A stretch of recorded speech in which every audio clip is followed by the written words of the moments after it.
سورۃ الکہف کی آیت نمبر 25۔ الحمدللہ وکفا وسلام علی عبادہ الذین اصطفى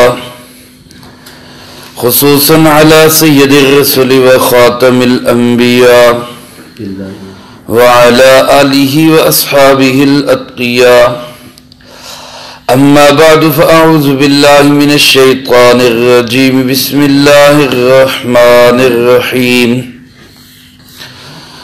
وَلَبِثُوا فِي كَهْفِهِمْ 300 سِنِينَ وَازْدَادُوا 9 قُلِ اللَّهُ أَعْلَمُ بِمَا لَبِثُوا لَهُ غَيْبُ السَّمَاوَاتِ وَالْأَرْضِ أَبْصِرْ بِهِ وَأَسْمِعْ مَا لَهُم مِّن دُونِهِ مِن وَلِيٍّ وَلَا يُشْرِكُ فِي حُكْمِهِ أَحَدًا وَاتْلُ مَا أُوحِيَ إِلَيْكَ مِنْ كِتَابِ رَبِّكَ لَا مُبَدِّلَ لِكَلِمَاتِهِ وَلَن تَجِدَ مِن دُونِهِ مُلْتَحَدًا وَلَبِثُوا فِي كَهْفِهِمْ 300 سِنِينَ، اور وہ ٹھہرے رہے اپنے غار میں 300 سال، وَازْدَادُوا 9، اور زیادہ کیا 9 کو۔ قُلِ اللَّهُ أَعْلَمُ بِمَا لَبِثُوا، آپ فرما دیجئے اللہ ہی بہتر جانتے ہیں کہ وہ کتنی دیر ٹھہرے رہے۔ لہو غیب السماوات والارض، اسی کے لیے ہے آسمان و زمین کی غیب کی ساری خبریں۔ ابصر بہ واسمع، وہ کس قدر دیکھنے والا اور کس قدر سننے والا ہے۔ ما لہم من دونہ من ولی، ان کے لیے کوئی نہیں اس کے سوا حمایتی۔ ولا یشرک فی حکمہ احدا، اور نہ ہی شریک کرے اس کے حکم میں کسی ایک کو بھی۔ وَاتْلُ مَا أُوحِيَ إِلَيْكَ مِنْ كِتَابِ رَبِّكَ، اور آپ پڑھ کے سنائیے جو وحی کیا گیا آپ کی طرف آپ کے رب کی کتاب میں سے۔ لا مبدل لکلماتہ، اس کے کلمات میں کوئی تبدیلی نہیں۔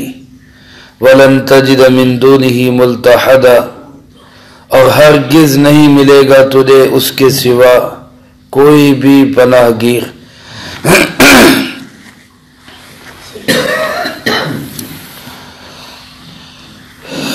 ان آیات مبارکہ میں اللہ رب العزت نے اصحاب کہف کے متعلق آخری باتیں ارشاد فرمائی ہے۔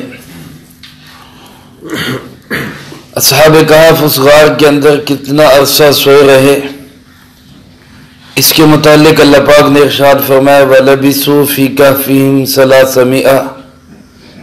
300 سِنِينَ وَازْدَادُوا 9، فرمایا کہ وہ لوگ اپنے غار میں اپنے اس کھو میں سوئے رہے 300 سال، اور زیادہ کیا ہے 9 کو، یعنی 309 سال تک وہ اپنی اس غار کے اندر سوئے رہے۔ یہاں اللہ پاک نے یہ تعداد حتمی طور پہ بتا دی، اگرچہ بعض مفسرین کرام فرماتے ہیں کہ یہ بھی کسی کا قول نقل کیا گیا ہے۔ اللہ پاک نے کسی کا قول نقل کیا ہے کہ وہ 309 سال تک سوئے رہے، چنانچہ اسی لیے آگے فرمایا اللہ ہی بہتر جانتے ہیں وہ کتنی دیر ٹھہرے رہے۔ لیکن زیادہ تر مفسرین کرام رحمہم اللہ فرماتے ہیں کہ یہ قول یہ خود اللہ رب العزت کا قول ہے۔ اللہ پاک نے خود فرمایا کہ وہ 309 سال تک سوئے رہے، لہذا یہ حتمی ہے۔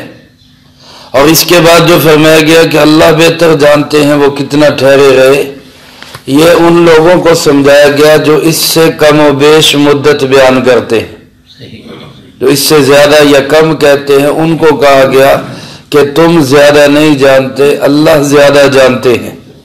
اور اللہ پاک نے یہ بتا دیا کہ وہ 309 سال ٹھہرے رہے۔ اس پہ پھر دوسرا سوال یہ ہوگا کہ یہ سیدھی طرح یوں کیوں نہیں فرما دیا کہ وہ 309 سال ٹھہرے رہے؟ یہ جملہ اس انداز سے کہنا کہ 300 سال وازدادوا 9 اور زیادہ کیے 9 سال، تو علماء فرماتے ہیں کہ چونکہ 2 قسم کے طبقات تھے، ایک مسلمان تھے، ایک یہود و نصارہ یعنی اہل کتاب تھے۔ اہل کتاب کے ہاں شمسی تقویم چلتی، سورج کے اعتبار سے وہ سالوں کی گنتی گنتے ہیں، اور اہل اسلام چاند کے اعتبار سے سالوں کی گنتی گنتے ہیں۔ تو جب یہود و نصارہ کی بات آئی، اہل کتاب کی بات آئی، تو فرمائے 300 سنین، 300 سال۔ اور جب قمری اعتبار سے انہی 300 سالوں کو دیکھا جائے گا تو ہر شمسی سال کے ساتھ، صدی کے ساتھ، ہر شمسی صدی کے ساتھ یعنی 100 سال شمسی جب گزرتے ہیں تو قمری 103 سال گزر چکے ہوتے ہیں، وہ 3 سال زیادہ ہو چکے ہوتے ہیں۔ تو اس اعتبار سے 3 شمسی صدیوں کے ساتھ قمری 9 سال اور زیادہ ہو جاتے ہیں۔ اس لیے فرمایا کہ 309 سال تک وہ اپنے اس غار میں ٹھہرے رہے۔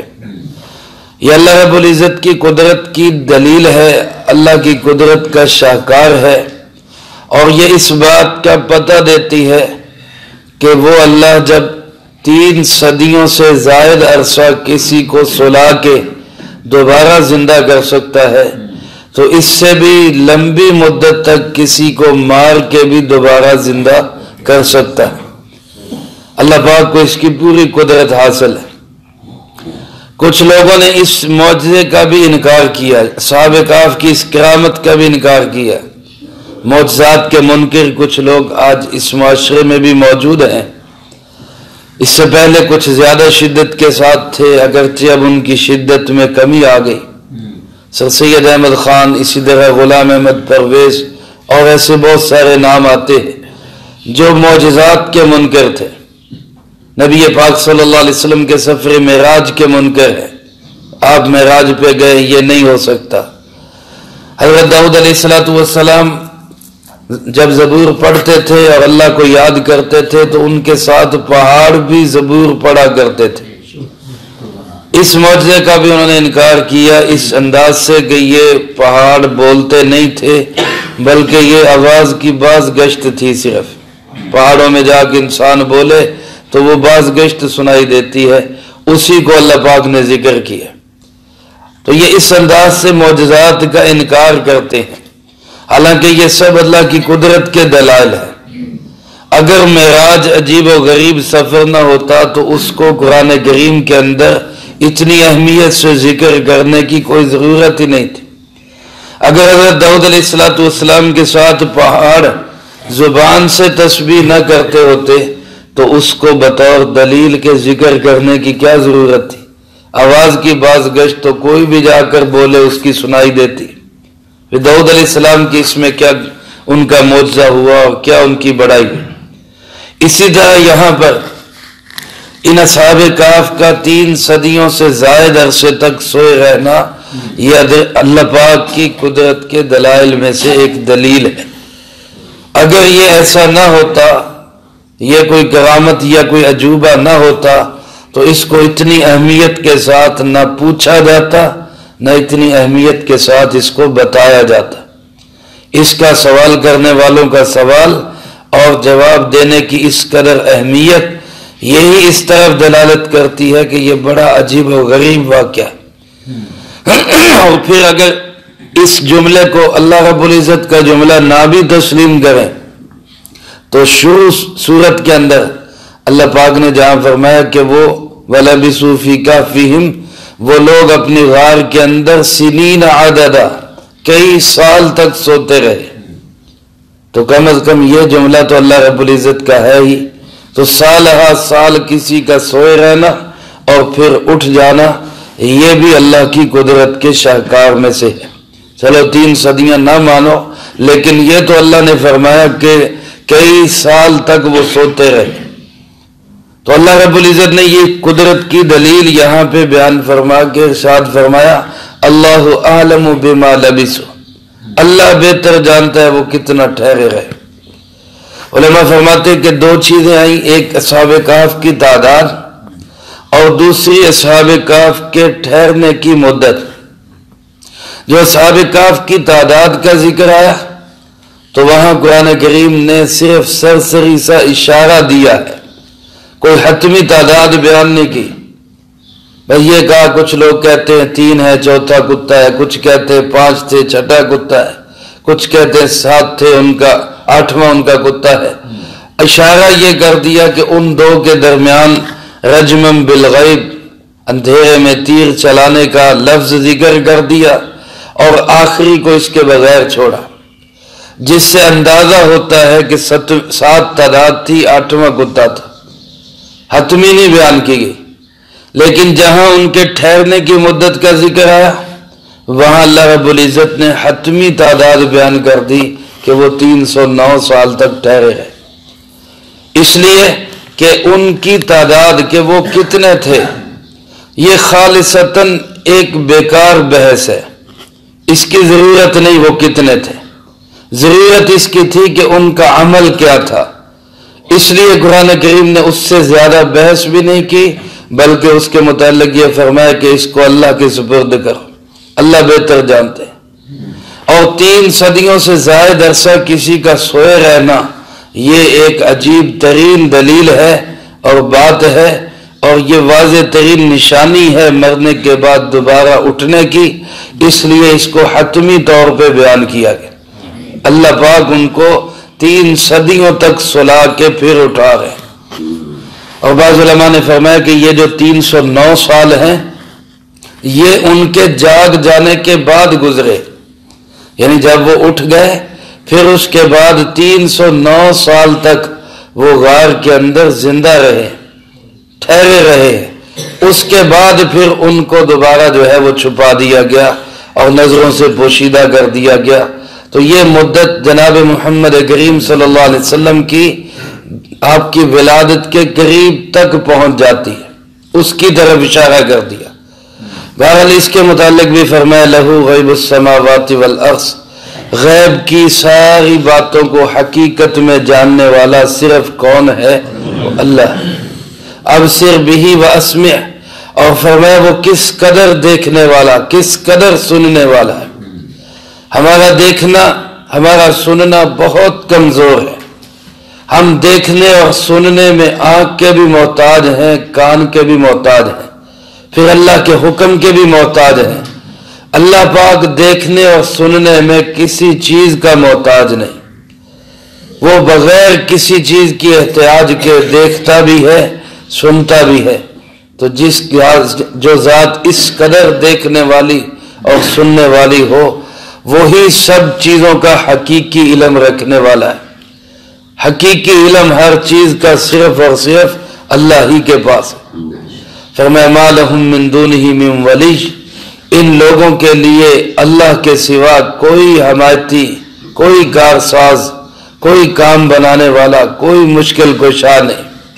ولی کے یہ سارے معنی، کام بنانے والا، بگڑی بنانے والا، مشکل کشا، حاجت روا، مسئلوں کو حل کرنے والا، یہ جتنے الفاظ بولے جا سکتے ہیں وہ سب ولی کے معنی۔ کوئی اللہ کے سوا کوئی ولی نہیں، کوئی حمایتی نہیں۔ ولا یشرک فی حکمہ احدا، اور اللہ کے حکم میں کسی کو شریک بھی نہیں کیا جا سکتا۔ جو اللہ کا حکم ہے اس میں کوئی ساجی اور شریک نہیں۔ حاکمیت اعلیٰ وہ صرف اور صرف کس کی ہے؟ اللہ رب العزت۔ اس لیے فرمایا میرے محبوب وَاتْلُ مَا أُوحِيَ إِلَيْكَ مِن كِتَابِ رَبِّكَ، آپ پہ جو وحی اللہ کی طرف سے آئی ہے، جو پیغام اللہ نے دیا ہے اپنی کتاب میں سے، آپ کے پروردگار نے جو آپ کو تعلیم دی ہے اس کو آپ پڑھ کے سنائیے۔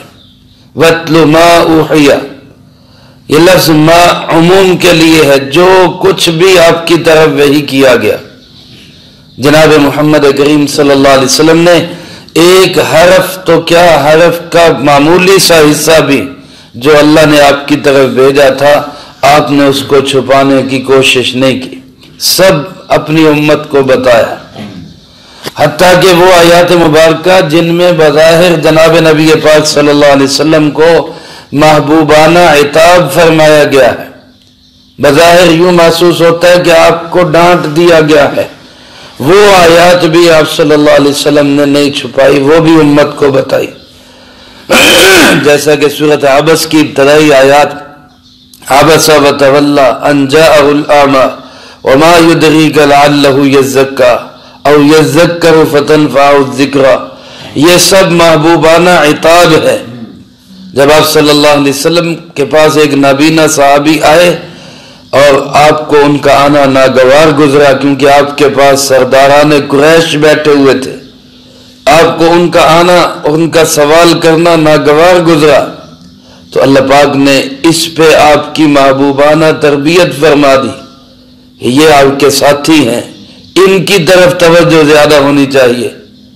اس پہ جو آیات نازل ہوئیں اللہ کے محبوب صلی اللہ علیہ وسلم نے وہ بھی ہم تک پہنچا دی، وہ بھی نہیں چھپائی۔ اللہ کا حکم یہی تھا، جو کچھ وحی کیا گیا ہے من کتاب ربک، سب آپ ان کو وتلو پڑھ کے سنا دیجئے، تلاوت کر کے ان کو بتا دیجئے۔ علماء نے لکھا ہے تلاوت کرنا یہ بھی جناب محمد کریم صلی اللہ علیہ وسلم کے مقاصد میں سے ہے، لہذا اگر کوئی شخص صرف قرآن پاک کی تلاوت کی محنت کر رہا ہے تو وہ بھی جناب نبی پاک صلی اللہ علیہ وسلم کی محنت کر رہا ہے۔ یہ محنتیں مختلف ہیں، قرآن پاک کی تلاوت یہ بذات خود محنت ہے۔ بعض لوگ اعتراض کرتے ہیں کہ جی یہ کیا جی بچوں کو طوطے کی طرح قرآن پاک رٹا دیتے ہیں، ان کو پتہ ہی نہیں اس کے اندر کیا ہے۔ یہ ٹھیک ہے، پتہ ہونا بہت اچھی بات ہے، لیکن یہ دوسرا مقصد ہے۔ پہلا مقصد جناب محمد کریم صلی اللہ علیہ وسلم کی بعثت کا وہ محض تلاوت ہے، یتلو علیہم آیاتہ، تلاوت کرتے ہیں، ویزکیہم، دلوں کو صاف کرتے ہیں، ویعلمہم الکتاب والحکمہ، تیسرے نمبر پہ آتا ہے کتاب اور سنت کی تعلیم دیتے ہیں۔ تو تلاوت کو، محض قرآن پاک پڑھنے پڑھانے کو، الفاظ کی درستگی کو بیکار کہنا یہ بالکل غلط بات ہے۔ محض تلاوت بھی جناب نبی پاک صلی اللہ علیہ وسلم کا مشن تھا، آپ کا کام تھا۔ تو یہ مدارس جن کے اندر محض تلاوت سکھائی جاتی ہے، یہ بھی آپ صلی اللہ علیہ وسلم کے مقاصد میں سے ایک مقصد کو پورا کر رہے ہیں۔ فرمایا میرے محبوب آپ ان کو پڑھ کے سنا دیں، اور اس میں کیا ہے؟ لا مبدل لکلماتی، اللہ کے کلمات میں کوئی تبدیلی نہیں کر سکتا، کوئی ان کو بدل نہیں سکتا۔ قرآن کریم کے الفاظ کے ظاہر کو بھی نہیں بدلا جا سکتا، ایک حرف کا ذرا سا نقطہ یا اس کا کوئی شوشہ، اس میں بھی کوئی تبدیلی نہیں۔ اللہ اس کلام کا خود محافظ ہے۔ آج تک دنیا نے بڑا زور لگایا اس کو بدلنے کے لیے، لیکن الحمدللہ اللہ کے فضل و کرم سے کوئی بھی شخص قرآن کریم کو تبدیل کرنے میں کامیاب نہیں ہو سکا، اور انشاءاللہ قیامت تک کوئی کامیاب نہیں ہو سکے گا۔ اللہ نے اس کی حفاظت کا ذمہ خود لیا، اور خوش نصیب ہیں وہ سینے اللہ نے حفاظت کے لیے جن کو استعمال کر لیا۔ وہ مبارکباد کے مستحق ہیں وہ لوگ جن کو اللہ نے قرآن کی حفاظت کے لیے بطور ذریعے کے استعمال کر لیا۔ میرے محترم دوستو، نہ اس کے ظاہر میں تبدیلی، نہ اس کے معانی اور مطالب میں تبدیلی، نہ اللہ رب العزت کے اصول اور قانون اور دستور میں کوئی تبدیلی۔ یہ جملہ شاید یہاں اس لیے بھی لایا گیا کہ جیسے اللہ رب العزت نے اصحاب کہف کے ساتھ معاملہ کیا کہ وہ اپنا دین اور نظریہ بچانے کے لیے ظالم بادشاہ کے سامنے ڈٹ گئے اور وطن چھوڑ دیا، علاقہ چھوڑ دیا، مال و ملک چھوڑ دیا، آسائش و آرام چھوڑ دیا، لیکن اپنا عقیدہ اور نظریہ اس کو نہیں چھوڑا، تو اللہ نے ان کی کیسی زبردست مدد کی۔ تو اللہ کے اس قانون اور دستور میں بھی کوئی تبدیلی نہیں۔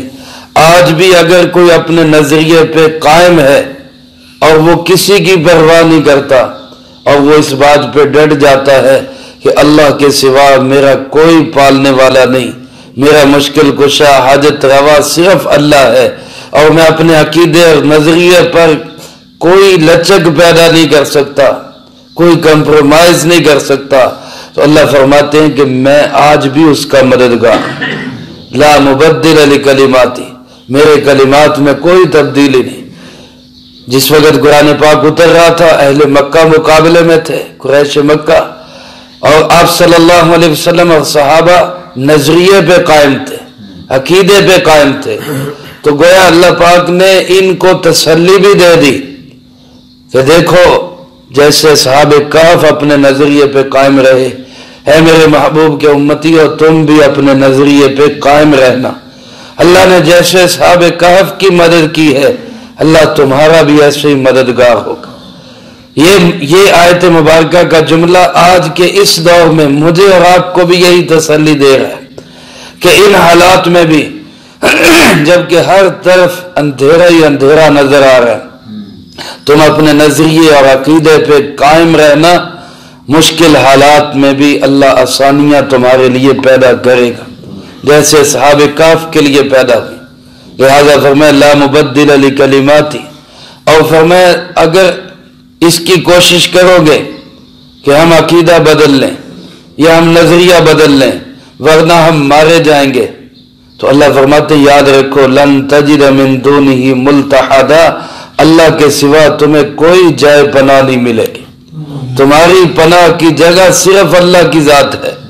اس لیے اگر یہ سمجھو کہ کوئی بڑی طاقت ہمیں بچا لے گی لہذا ہم اس کی پناہ میں چلے جائیں، اللہ فرماتے مجھ سے بڑھ کے بڑی طاقت کون ہو سکتا ہے، اللہ سے بڑا قوت والا کون ہے، اللہ سے بڑا حمایتی اور مددگار کون ہے۔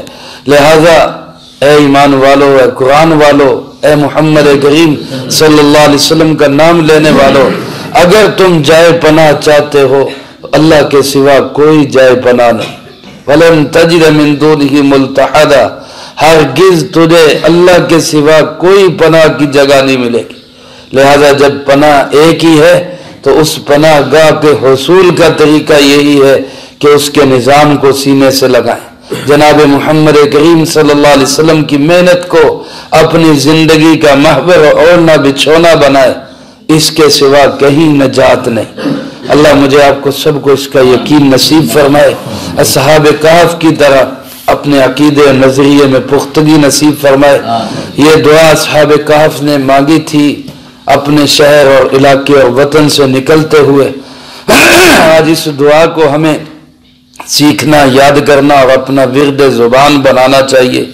ربنا آتنا من لدنک رحمہ وہیئ لنا من امرنا رشدا، ربنا آتنا من لدنک رحمہ وہیئ لنا من امرنا رشدا، اے اللہ ہمیں اپنی جناب سے رحمت نصیب فرما اور ہمارے لیے رشد و ہدایت کے راستے آسان فرما۔ یہ دعا ہمیں ہر وقت ورد زبان بنانی چاہیے۔ اللہ مجھے آپ کو سب کو عمل کی توفیق نصیب فرما۔ اللہم لک الحمد کما ینبغی لجلال وجہک وعظیم سلطانک، اللہم لا احصی ثناء علیک انت کما اثنیت علی نفسک، اللہم لک الحمد کما انت اہلہ، صلی علی محمد کما انت اہلہ وافعل بنا ما انت اہلہ فإنک اہل التقوی واہل المغفرہ۔ اللہم ربنا ظلمنا انفسنا وإن لم تغفر لنا وترحمنا لنكونن من الخاسرین۔ اللہم احسن عاقبتنا فی الامور كلها واجرنا من خزي الدنيا وعذاب الآخرة۔ اللہم ربنا هب لنا من ازواجنا وذرياتنا قرة اعین وجعلنا للمتقین اماما۔ رب ارحمهما كما ربياني صغيرا۔ ربنا آتنا في الدنيا حسنة وفي الآخرة حسنة وقنا عذاب النار۔ ربنا آتنا من لدنك رحمة وهيئ لنا من أمرنا رشدا۔ ربنا تقبل منا إنك أنت السميع العليم وتب علينا إنك أنت التواب الرحيم۔ صلى الله على النبي الكريم وعلى آله وأصحابه أجمعين برحمتك يا أرحم الراحمين۔